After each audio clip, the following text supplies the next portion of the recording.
नमस्कार बाल दोस्तों, कैसे हो आप सब लोग। अगर अभी तक आपने इस चैनल को लाइक शेयर और सब्सक्राइब नहीं किया है तो कर दीजिए, ताकि आने वाले सभी वीडियोस की जानकारी आप तक पहुंचती रहे।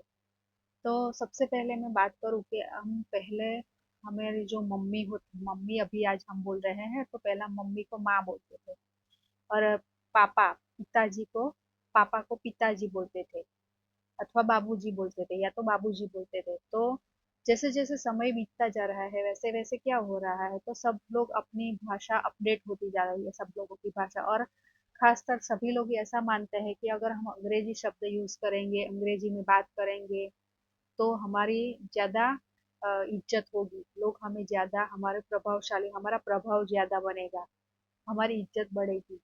तो ये जो सोच है, यहाँ पर जो आपका 6 नंबर का जो चैप्टर है, भाषा जाए तो संस्कृति जाए, सबसे पहले हम प्राचीन काल की बात करें तो तब संस्कृत भाषा का ज्यादा प्रयोग होता था। तो लोग क्या करते थे, तो तब उस वक्त संस्कृति इतनी जबरदस्त थी कि लोग तांबे के बर्तन का उपयोग, चांदी का, सोने का बर्तन, ऐसा सब यूज करते थे सब लोग। और उनका पहरवेश क्या था, तो धोती कुर्ता साड़ी, ये सब लोग का पहरवेश था। तो धीमे धीमे क्या हुआ, तो सब लोगों संस्कृत पर से धीरे धीरे हिंदी आने लगी और गुजराती, ऐसे भाषा अपडेट होने लगी। तो आज हमारी जो मूल भाषा है, आज हम गुजराती में एक दूसरे से बात करते हैं, गुजरात के लोग, तो वो भी आज धीरे धीरे नष्ट होती जा रही है। माता पिता क्या सोचते हैं कि बच्चों को इंग्लिश मीडियम में पढ़ाओ, उनको ज्यादा से ज्यादा इंग्लिश सिखाओ। घर में भी वह ऐसा ही एक्सपेक्टेशन रखते हैं कि अपने बच्चों से अंग्रेजी में बात करो, या तो स्कूल में भी वो बच्चों से ऐसा, टीचर के साथ भी वो अंग्रेजी में बात करे। ऐसी सब सबको लगता है कि अगर ज्यादा से ज्यादा वह इंग्लिश भाषा को अ, अपनाएगा तो वो और ज्यादा आगे बढ़ेगा। लेकिन ये तो सही बात है, लेकिन हमें साथ में यह भी ख्याल रखना है कि गुजराती भी हमारी मातृभाषा है। अगर हम अपनी भाषा को छोड़कर किसी दूसरी भाषा को ऐसे अपने घर में या स्कूल में लोगों के साथ में ऐसे उसको यूज करेंगे, तो हमारी जो घर की मातृभाषा है उसका क्या होगा, तो वो तो बिल्कुल ही चली जाएगी। अगर भाषा चली गई तो साथ में हमारी जो संस्कृति, हमारी रीत रिवाज, हमारा पहनावा, ये सब जो है वो भी धीरे धीरे नष्ट होता जाएगा।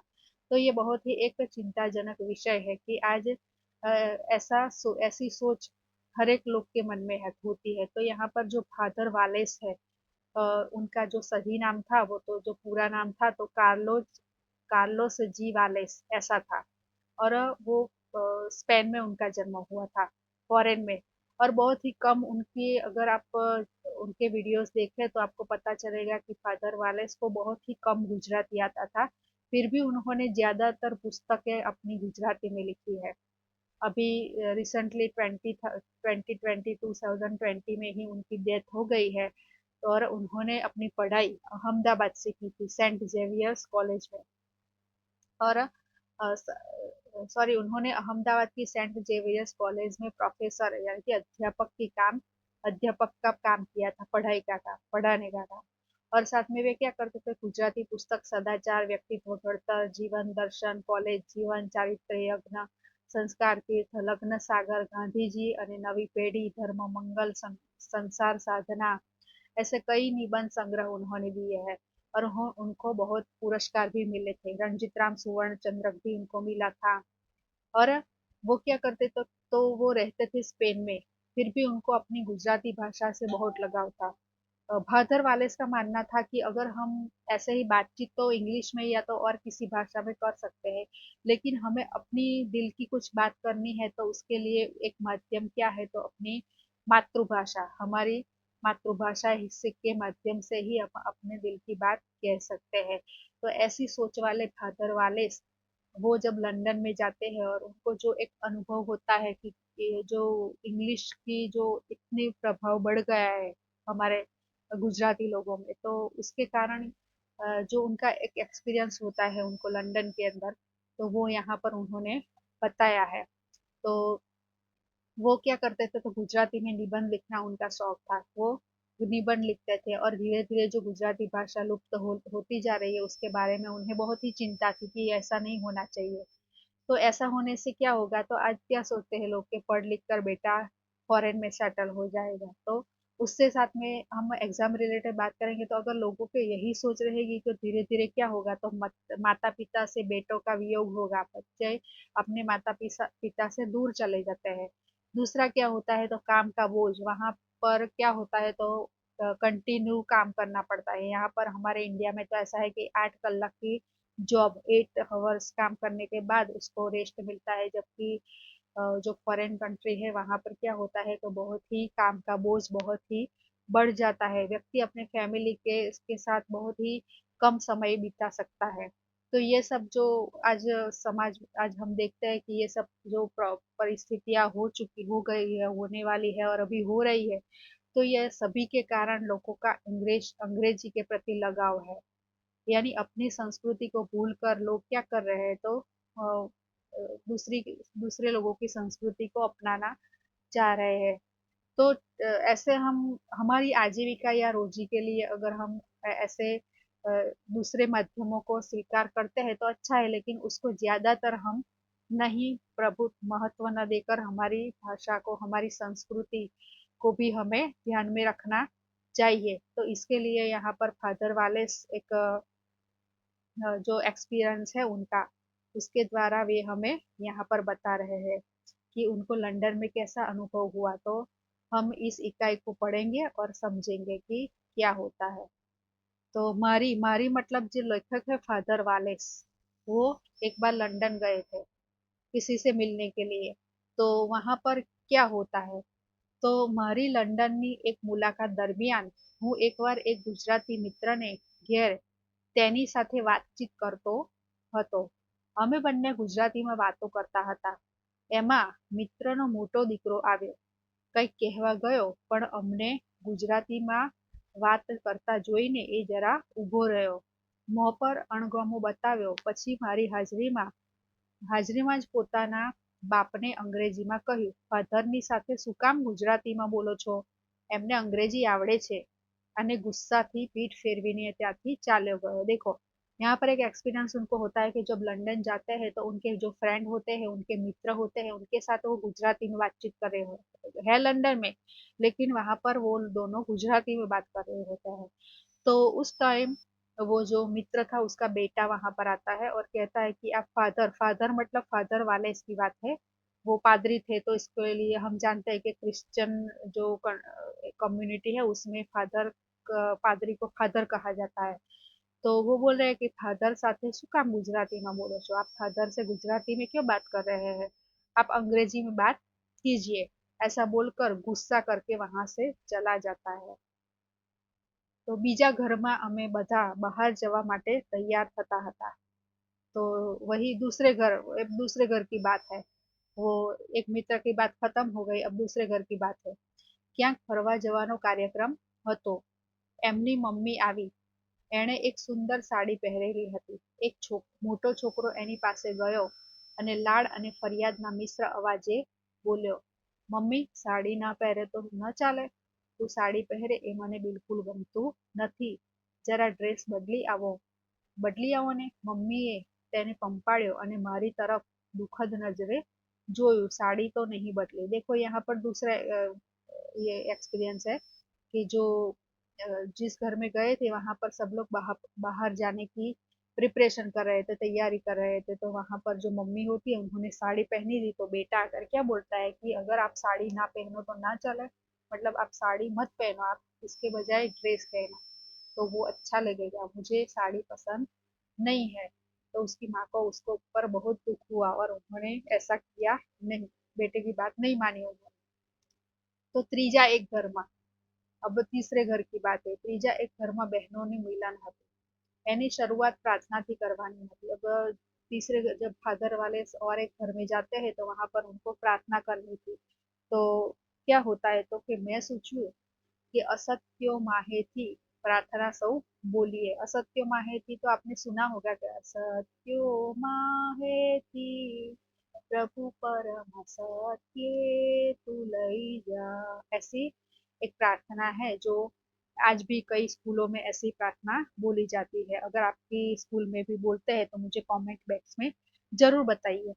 तो फादर वालेस क्या करते, तो वहां पर प्रार्थना उनको करवानी थी, तो वो बोलते हैं कि हम लोग असत्यो माहे की प्रार्थना बोलेंगे, लेकिन પણ યુવાન લોકોમાં કોઈને એ પ્રાર્થના મોડે ન હતી, किसी को ये अपने आप ऐसे देखे बिना किसी को आती नहीं आती थी, તો સંકોચ તો ન હતો પણ આવડતી જ ન હતી, પછી બોલે સી રીતે, છેવટે એક મોટી બહેને શરૂ કરી અને અમે બધાએ उपाड़ी। लास्ट में क्या हुआ, तो एक जो लेडी थी उसको ये आती थी, तो उसने ये गाना शुरू किया। देखो, सबसे पहले क्या हुआ, तो बेटे ने अंग्रेजी में बातें करने के गुजराती में बातें करने का मना कर दिया अपने पिताजी को।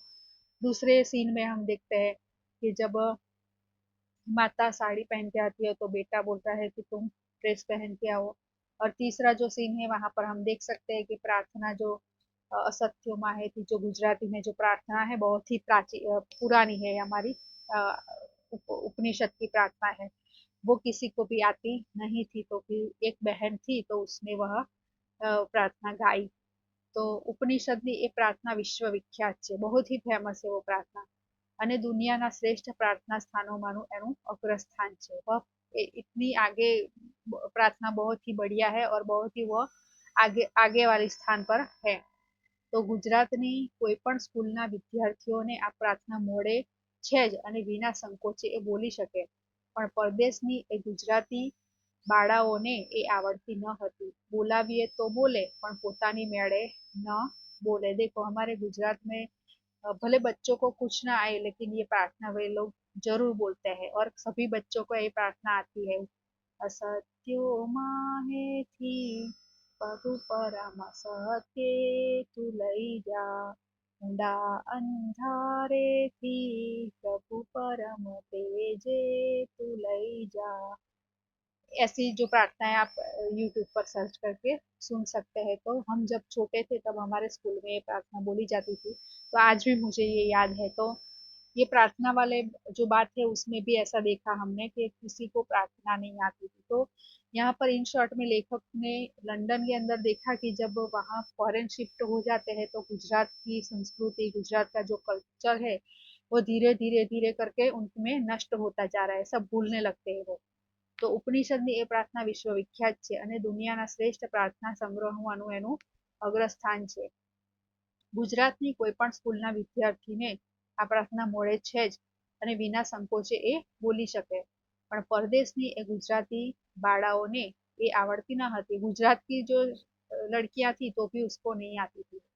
बोलाविए तो बोले पण पोतानी मेड़े न बोले, अगर हम बोलते हैं तो पीछे पीछे वो लोग बोलते हैं, लेकिन उनको खुद से वो प्रार्थना नहीं आती है। साड़ी પણ પશ્ચિમના ભદ્ર સમાજમાં એક રુચિકર પ્રતિષ્ઠિત કલાત્મક વેશ ગણાય, અને ભારતીય સ્ત્રીઓ એમની આગવી છટાથી સાડી પહેરીને આંતરરાષ્ટ્રીય સંમેલનમાં જાય ત્યારે खूब शोभे અને खूब वखणाय। देखो, इंटरनेशनल किसी भी ऐसी असेंबली होती है, सबका सम्मेलन होता है, तो जो हमारे भारतीय समाज की जो स्त्रियां है वह ऐसे साड़ी पहन के जाती है तो वो बहुत ही बढ़िया लगती है, तो उनकी बहुत ही तारीफ भी होती है। साड़ी खरेखर शोभे छे અને परदेशમાં પણ તેની प्रतिष्ठा। आज ही हम देखते हैं कि हमारे इंडिया के किसी भी जो बड़े बड़े लोग हैं वो फॉरेन कंट्री में जाते हैं तो उनका स्वागत करने के लिए क्या करते हैं, तो यहाँ की जो हमारी सांस्कृतिक जो डांस है, गरबा है, रास है, नृत्य है, हमारा जो पहनावा है, ये सबसे वहां पर स्वागत होता है उनका, हमारी संस्कृति से। तो ये आज हम ऐसा सोचते हैं कि ऐसा पहनने से अच्छा नहीं लगेगा कि, लेकिन यही जो हमारी पुराना जो कल्चर है वही सबसे श्रेष्ठ है। तो साड़ी खरेखर शोभे छे અને પરદેશમાં પણ તેની પ્રતિષ્ઠા છે। તો પરદેશ ફોરેન कंट्री में भी उसकी रेप्यूटेशन है। પણ પોતાની મમ્મી સાડી પહેરે એ પહેલા એ પેલા लंदन वाला गुजराती छोकरा ने गमतू नहीं, क्योंकि वह वहां पर ऐसे इंग्लिश अंग्रेजी कल्चर में उस वो बड़ा हुआ है, उसका रहना वहां पर सब कुछ वहां की तरह हुआ है।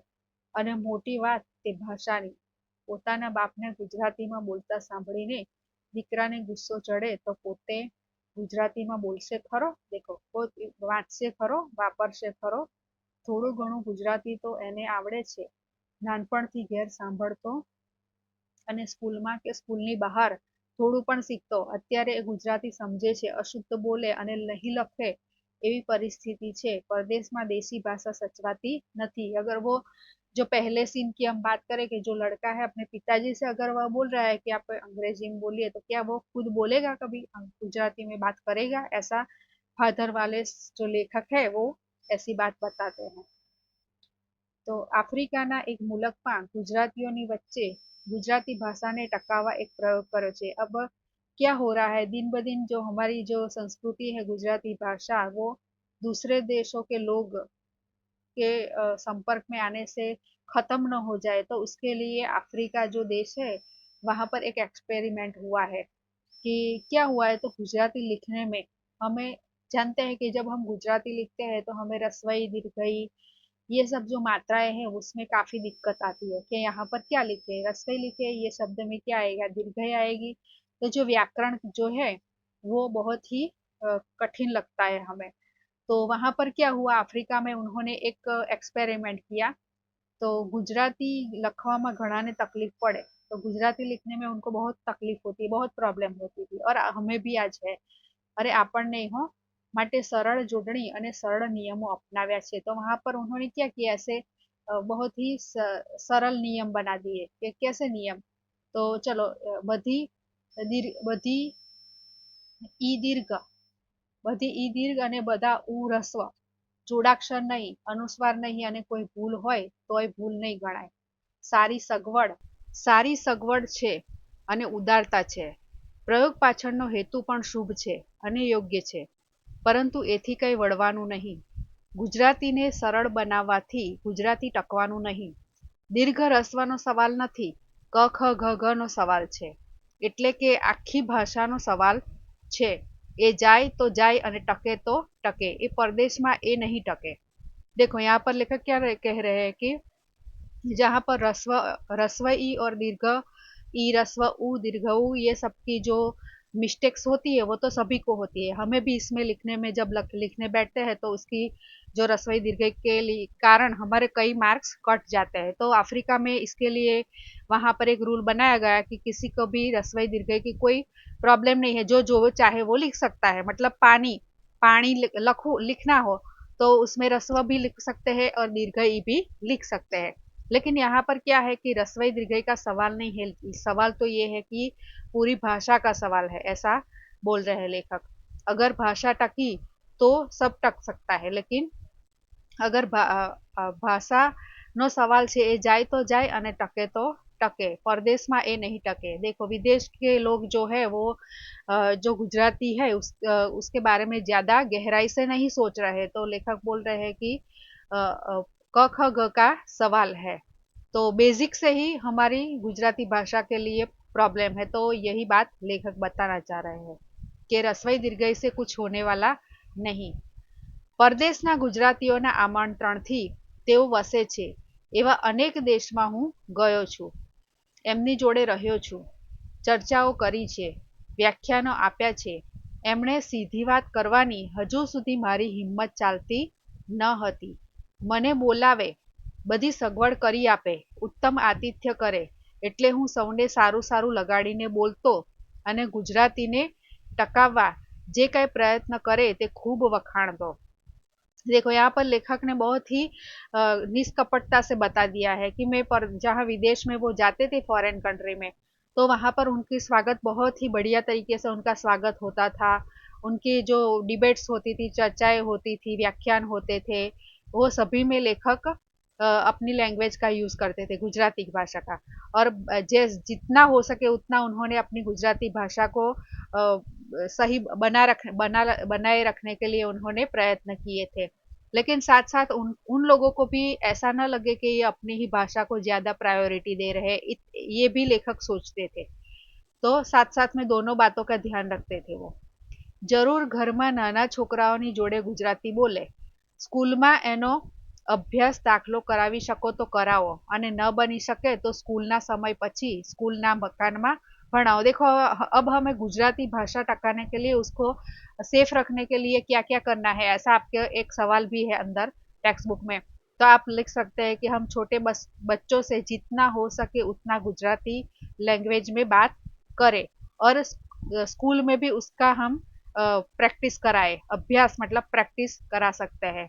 और स्कूल में न बन सके तो स्कूल के बाद जो घर के पे आने के बाद जो समय है उसमें भी हम उसके साथ गुजराती में बात कर सकते हैं। देशथी गुजराती मासिक मंगाओ। देखो, देशथी मतलब जो फॉरेन में रहते हैं वो लोग का गुजराती से बिल्कुल ही डिस्कनेक्ट हो जाते हैं। वो लोग अपने घर में बाहर ऐसे सभी लोगों के साथ उनको ज्यादातर अंग्रेजी ही बोलना होता है, तो उनका पढ़ना लिखना सब अंग्रेजी के होने के कारण बहुत ही कम गुजराती यूज होती है। तो वो क्या बोल रहे हैं कि मासिक मंगाओ। मासिक मतलब मंथली, जो कोई भी न्यूज़पेपर हम मंगाते हैं पढ़ने के लिए लवाजम भर के, तो उसको मासिक बोलते हैं, गुजराती मासिक। तो ऐसे मंथली जो लवाजम भर के जो भी मैगजीन्स मंगाए जाते हैं वैसे आप मंगा कर बच्चों को पढ़ाओ गुजराती भाषा को बचाने के लिए। गुजराती में प्रवचनो गोठवो। देखो, गुजराती में सब लोग अपनी अपनी बात अपनी अपनी बातें बताए, प्रवचन रखे, ऐसे लेखक बात करते हैं। गुजराती भजनो गाओ। भजन भी गुजराती में गाओ। अगर हरि का कुछ नाम लेना है तो वो भी गुजराती में करो आप। આ રીતે જરૂર ગુજરાતી ભાષાનું ગૌરવ સાચવી શકશો અને તેના લાભ તમને મળતા રહેશે। હવે હિંમત આવી ગઈ છે એટલે સીધું કહું છું, આ બધું સારું છે પણ નકામું છે, એટલે કે એથી ગુજરાતી તમારે ત્યાં ટકવાનું નથી ને એનું ગૌરવ સચવાવાનું નથી ને એના લાભ મળવાના નથી। ખોટી ભ્રમણા ન સેવો।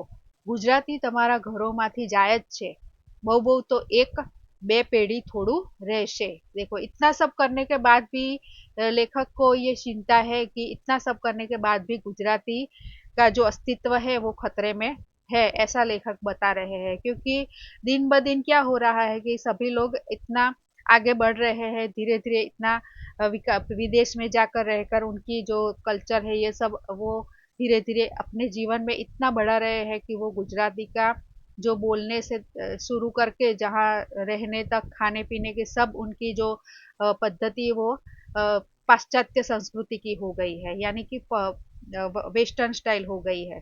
तो इसलिए गुजराती के साथ साथ सभी चीजों के बारे में लेखक चिंता की बात कर रहे हैं कि अगर कितना भी कर लो लेकिन ये गुजराती भाषा ज्यादातर एक दो पीढ़ी तक ही टिकी रहेंगी, आगे जाकर तो इसके लिए खतरा ही है। બે પેઢી થોડું રહેશે, બે પેઢી પછી નામ નિશાન નહીં રહે, એ હકીકત છે, એ જાણવી જોઈએ અને કહેવી જોઈએ। ખોટું આશ્વાસન આપવા એકબીજાને સારું લગાડવાનો પ્રયત્ન વ્યર્થ જ છે। હમણાં પરદેશ જઈ આવેલા એક આત્મીય ગુજરાતી સાક્ષરની સાથે વાતચીત થતી હતી। आत्मीय गुजराती साक्षर मतलब कोई उनका परिचित वाला जो बहुत ही करीबी जो दोस्त होगा वो उनके साथ बात कर रहा है। साक्षरनी साथे मतलब पढ़ा लिखा भी है वो। तो वो कहाँ जाकर आया था, फॉरेन कंट्री जाकर आया था और वो लेखक के साथ बातचीत कर रहा था। तो एमा आ बात निकली, ये बातों में यही बात निकली कि गुजराती भाषा का अस्तित्व के बारे में बात निकली।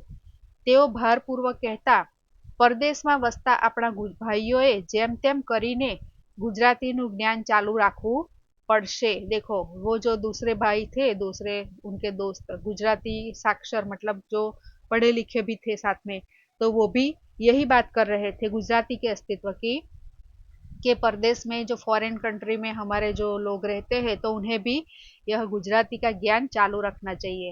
नहीं तो એ લોકો नरसिंह मीरा ने, अरे सुंदरम, राजेंद्र, मकरंद ने केवी रीते वांचसे। देखो, आज हम बच्चों से किसी भी 10th स्टैंडर्ड या 9th स्टैंडर्ड के बच्चों से हम ऐसा सवाल करें कि गुजराती में अरे नरसिंह मेहता का कोई पद या तो मीराबाई का कोई पद आप बोलो, एक पद का नाम दीजिए, तो भी वो बच्चा ऐसा नहीं बोल सकता। इतनी उनमें गुजराती में ऐसी इतनी कमी हो गई है ज्ञान की कि गुजराती भाषा को वो बहुत ही ध्यान में नहीं रखते। वो क्या गुजराती से ज्यादा अदर जो लैंग्वेजेस है उसमें ज्यादा सोचते हैं कि हमें तो पढ़ाई करके अगर इंग्लिश या तो साइंस मैथ्स ही पढ़ना है तो हम ये सब क्यों पढ़े अभी।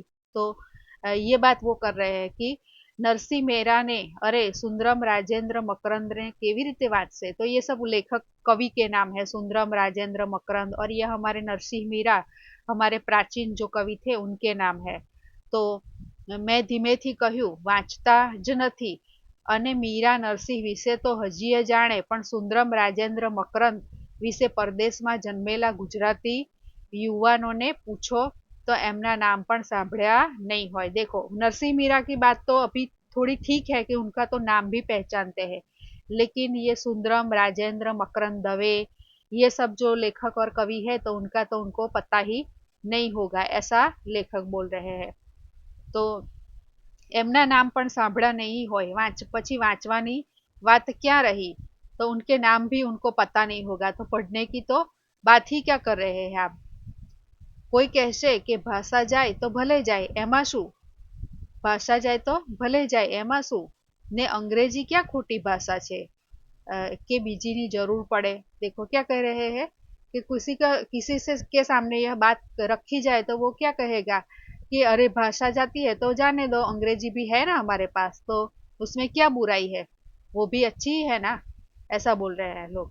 गुजराती जाए तो भले जाए चलावी लइए। देखो किसी से बात करते हैं तो लोग इतना अपने मन पर नहीं लेते कि ठीक है चलो गुजराती नहीं आता तो इंग्लिश में हम बात करेंगे, हमारे पास अंग्रेजी भाषा तो है, हमें अंग्रेजी का तो पूरा ज्ञान है, क्योंकि वहाँ तो ऐसे डेली रूटीन में ही लोग एक दूसरे से इंग्लिश में बातें करते हैं। किसी ग्रोसरी की दुकान पर जाए, कोई ऐसे शोरूम में जाए खरीदी के लिए, कुछ भी हम वहाँ पर बाहर निकलते हैं तो ज्यादातर वहाँ अंग्रेजी ही भाषा ज्यादातर लोग अपने इस्तेमाल करते हैं। तो हमें क्या वो ऐसा बोलते हैं कि गुजराती नहीं आता है तो कोई बात नहीं, हम दूसरी भाषा से अपना काम चला लेंगे, ऐसा लोग जवाब आंसर देते हैं।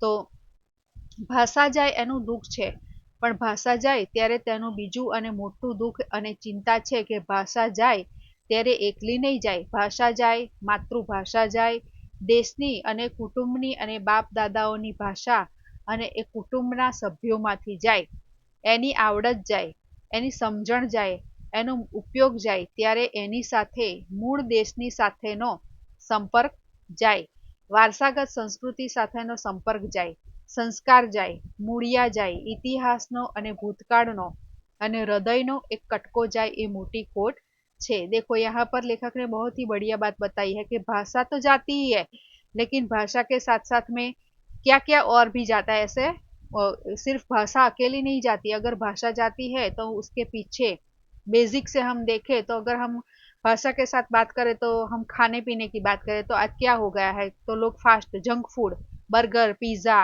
सैंडविच, ये सब जो चीजें हैं आज भाषा के साथ ये सब भी चला जाए, खाने पीने से शुरू करके हमारे रहने पहनने की स्टाइल, हमारे उठने बैठने की स्टाइल, ये सभी जो हमारी जो प्राचीन पद्धतियां थी ये सभी धीरे धीरे लुप्त हो जा रही है, ऐसा लेखक बोलने चाहते जा रहे हैं। कि हम जो गरबा रास जो हमारा अभी देखते हैं कि सभी हम फेस्टिवल त्योहार भी सभी मनाते हैं, लेकिन उसमें भी पाश्चात्य जो संस्कृति है उसका उसमें मिलन हो। गुजराती जो प्राचीन हमारी संस्कृति की के बारे में हम बात करें तो जब गुजराती में जब गरबा होता था तो उसमें सिर्फ और सिर्फ हम अपने आराध्य देव या देवी का हम गरबा गाते थे। तो अभी क्या हो रहा है, तो अभी सभी कोई फिल्मी गाने पर भी गरबा करते हैं, कोई किसी भी सॉन्ग पर अपने मन के हिसाब से वो सब कर लेते हैं। तो ये एक छोटा सा मैं एग्जाम्पल आपको दे रही हूँ कि भाषा के साथ साथ में क्या हुआ। तो जो हमारा कल्चर है, हमारी संस्कृति कि हमें ये करना है तो वो लोग समझ नहीं रहे, साथ में वो अपने हिसाब से अपनी इच्छा के मुताबिक वे लोग करते हैं। तो उसके साथ में दूसरी बात करें कि अभी गणपति का त्योहार है, तो गणपति का त्योहार में भी बहुत ही रिस्पेक्टेड देव है हमारे गणेश जी। तो इतने जो हमारे जो महाराष्ट्रियन जो लोग हैं तो वो तो अपने सिर पर टोपी डाले, ऐसे बहुत ही अदब से यानी कि डिसिप्लिन में गणपति के सामने ऐसे उनकी पूजा अर्चना आरती ये सब करते हैं।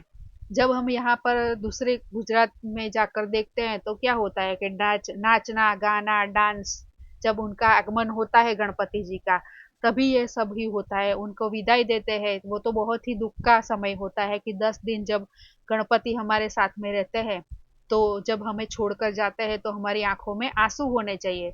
तो क्या होता है, लोग तो अपने एंटरटेनमेंट के लिए अपने हिसाब से सब फेस्टिवल करते हैं। तो मेरा कहने का शॉर्ट यानी कि लेखक जो बताना चाह रहे हैं और मैं जो कहना चाह रही हूँ वो यह है कि भाषा के साथ में ये हमारी संस्कृति भी लुप्त होती जा रही है। जो हमारी पारंपरिक परंपरा है, जो हमारे रीत रिवाज है, जो हमारा पहनावा है, मुड़िया जाए, यहाँ पर एक एक शब्द हम देखें कि लेखक क्या बोल रहे हैं, संस्कार जाए, મૂળિયા જાય, બરાબર. और क्या है, માતૃભાષા જાય, દેશની અને કુટુંબની અને બાપ दादाओं भाषा એ કુટુંબના सभ्यों जाए. आज हम हमारे दादा के बारे में बात करें तो हमारे जो ग्रैंड फादर है तो वो कैसे रहते थे, तो सिर पर टोपी डाले, हाथ में धोती कुर्ता ऐसा सब पहने थे. उसके बाद हमारे पिताजी, और हम अब तीसरी पीढ़ी की बात करें तो उसमें तो जमीन आसमान का अंतर हो गया होगा. ये भी एक छोटा सा मैं एग्जाम्पल दे रही हूँ कि अगर आप ये सब देखें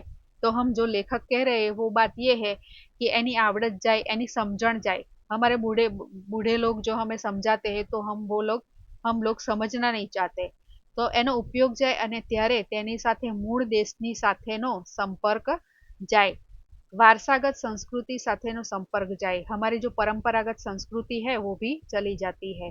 संस्कार जाए, મૂળિયા जाए, इतिहासનો અને भूतकाळનો मतलब हिस्ट्री में जो भी हुआ और अभी जो हो गया, जो होने वाला है, वो सब वो भूतकाळનો અને हृदयનો एक कटको जाए, ये मोटी खोट છે. अगर हमें तो ये नॉर्मल सब लगता है कि अभी तो मॉडर्न जमाना है, ये सब चलता है, लेकिन हम बहुत ही गहराई से ये सब सोचे तो हमें पता चलता है कि बहुत ही बड़ी दुख की बात है कि अगर अभी ये हालात है तो अगली हमारी जो आने वाली पीढ़ी है उनको तो शायद ये सब उसका जो मूल है, उसके जो कहने का तात्पर्य है, कोई भी फेस्टिवल क्यों किया जाता है, उसका हार्द क्या है, हम क्यों वो फेस्टिवल सेलिब्रेट करते हैं, तो वो सब छोड़कर वो लोग सिर्फ एंटरटेनमेंट के लिए ही सब कुछ करेंगे. खाना है तो जंक फूड खाओ, पहनना है तो ऐसा अपने हिसाब से फैशन में पहनो, बोलना है तो इंग्लिश में बोलो.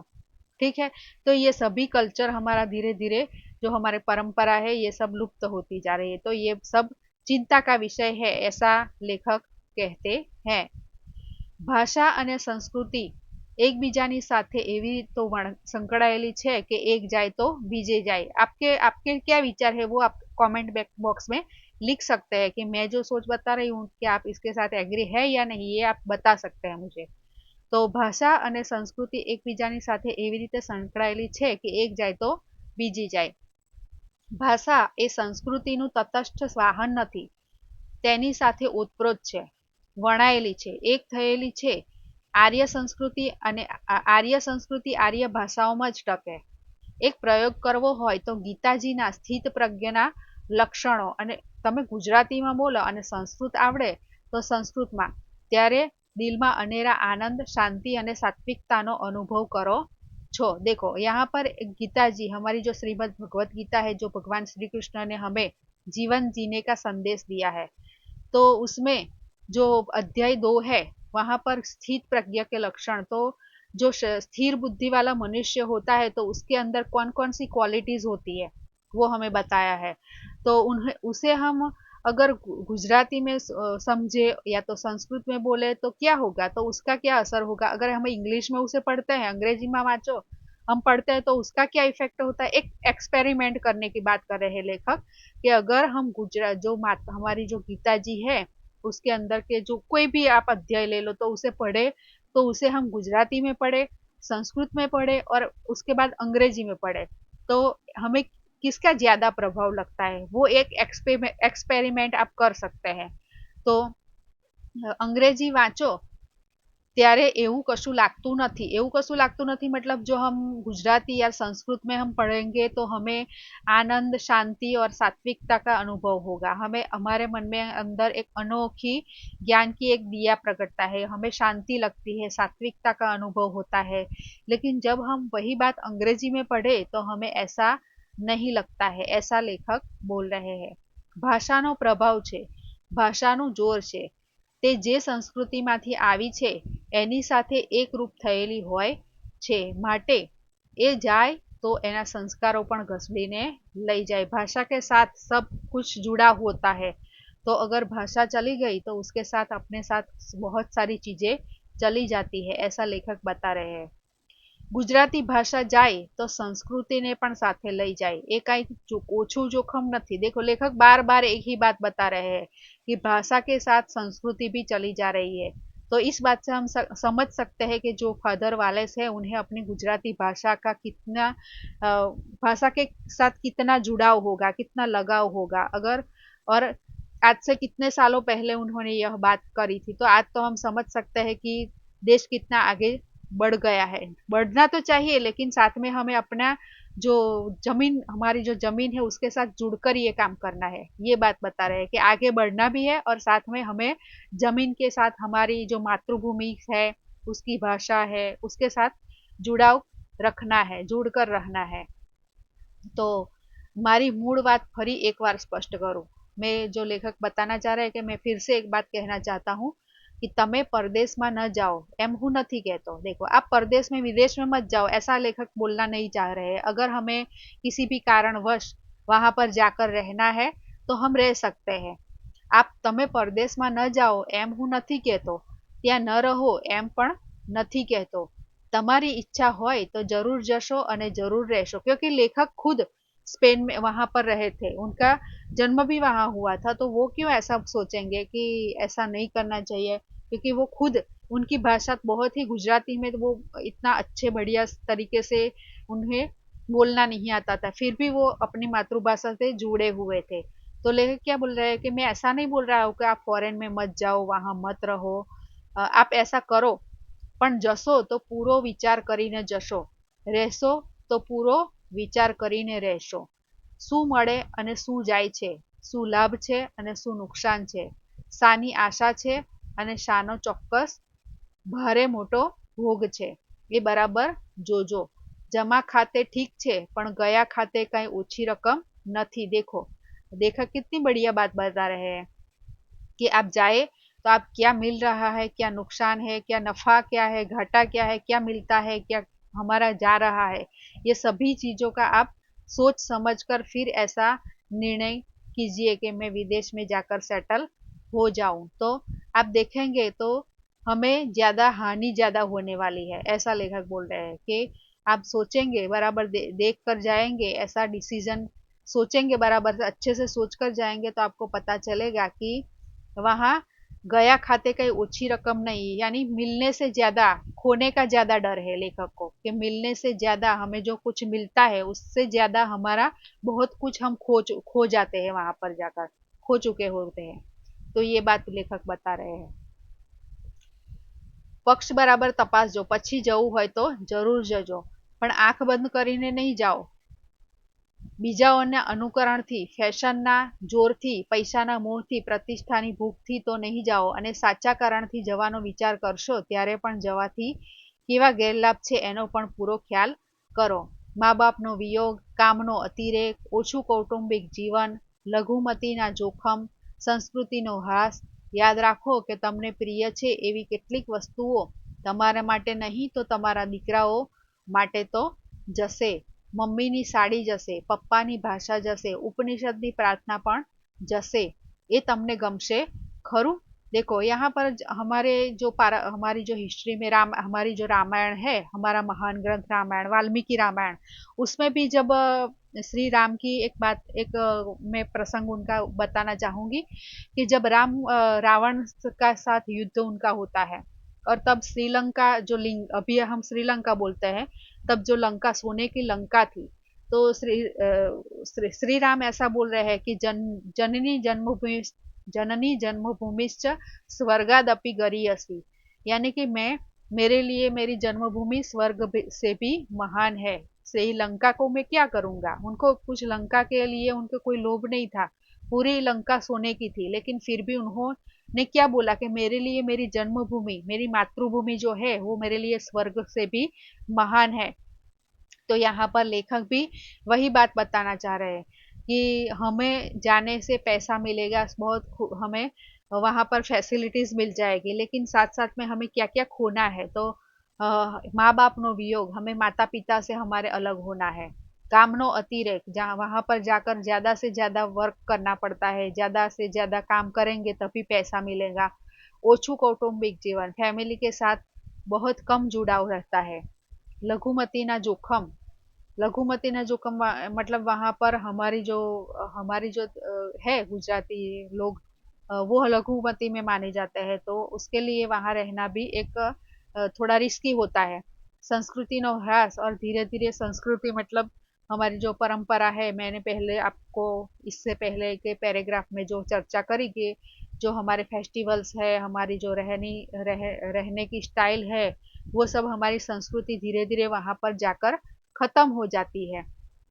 तो जाना है तो जाइए, आपको सब मिलेगा तो सही, लेकिन हमें कुछ बहुत कुछ खोना भी पड़ेगा। तो ये बात लेखक यहाँ પર બતા રહે, યાદ રાખો કે તમને પ્રિય છે એવી કેટલીક વસ્તુઓ તમારે માટે नहीं तो તમારા દીકરાઓ માટે तो जसे, मतलब हमारी जो अगली पीढ़ी है वो भी ये सब उनके लिए भी सब जाने वाला है। तो मम्मी नी साड़ी जैसे वहां पर जाकर कस्ट वेस्टर्न कल्चर में आकर हम कपड़े भी वैसा ही पहनना शुरू कर देते हैं। मम्मी नी साड़ी जैसे पप्पा नी भाषा जैसे उपनिषद की प्रार्थना पण जैसे ये तमने गमसे खरू। देखो यहाँ पर हमने शुरुआत में ही देखा था कि जब लेखक लंदन में उनके मित्र के घर जाते हैं तो वो जो लड़का है वो अपनी मम्मी की साड़ी देखकर उसे ऐसा बोल रहा है कि मुझे ये पसंद नहीं है, तुम ड्रेस पहनो, ऐसा बोलता है। फिर अपने पापा से भी बोलता है कि आप गुजराती में बात करो। और जब वो तीसरे घर पे जाते हैं तो वहां पर भी उपनिषदनी प्रार्थना जैसे ऐसा, वहां पर जो असत्यो माहे थी, ऐसा जो लेखक ने एक एक बात करी थी शुरुआत से, तो वो हम याद करें तो वहां पर भी हम देखें कि वहां पर किसी को भी ये असत्यो माहे थी वो प्रार्थना नहीं आ रही थी। तो ये सब बातें लेखक बोल रहे हैं कि ये सब होगा तो आपको अच्छा लगेगा। ऐसा लेखक हमें हमसे प्रश्न कर रहे हैं कि आप ये सब ऐसा आपको अच्छा लगेगा। तो बहुत ही हमारे भारत देश, हमारी गुजराती भाषा, हमारी मातृभाषा के लिए हमारे जो लेखक है यहाँ पर फादर वालेस, वो उन्होंने अपने बहुत अच्छे विचार प्रकट किए हैं। और अगली पीढ़ी जो हमारी आज के बाद आने वाली है उनके लिए भी एक बहुत ही समझने और सोचने की बात है। तो अगर आपको यह वीडियो अच्छा लगा हो तो आप लाइक शेयर और सब्सक्राइब कर सकते हैं, और कुछ पूछना है तो आप कमेंट बॉक्स में जाकर पूछ सकते हैं। Thank you.